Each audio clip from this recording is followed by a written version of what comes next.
নামাজের চেয়েও, রোজার চেয়েও, দান খয়রাতের চেয়েও একটা বড় ইবাদত আছে, এটা কি আমি কি তোমাদের বলবো না? সাহাবারা তো অবাক, নামাজের চেয়েও বড় ইবাদত, রোজার চেয়েও বড়, দানের চেয়েও বড়। ক্বালু বালা ইয়া রাসূলুল্লাহ, সাহাবারা বললেন অবশ্যই হে নবী, হ্যাঁ আপনি বলেন সেটা কি? বিষ্ণু সাল্লাল্লাহু আলাইহি ওয়াসাল্লাম বললেন ইসলাহু যাতিল বাইন, বিবাদমান দুই গ্রুপকে মাঝখান দিয়ে যে মিলিয়ে দেয়া।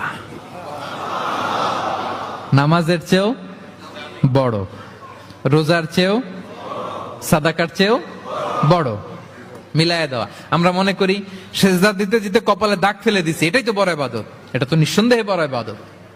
আমরা মনে করি হজ করতে করতে শেষ করে ফেলতেছি, এটাই বড় ইবাদত। জিকির করতে করতে আমরা দিনরাত এক করে ফেলতেছি, এগুলো তো নিঃসন্দেহে ইবাদত। কিন্তু দুই ভাই বিবাদমান দুই গ্রুপের মধ্যে আপনি যদি মিলিয়ে দেন, এগুলো নফল রোজা, নফল দান, নফল সালাতের চেয়ে বেশি সওয়াবের কাজ। পড়েন সুবহানাল্লাহ।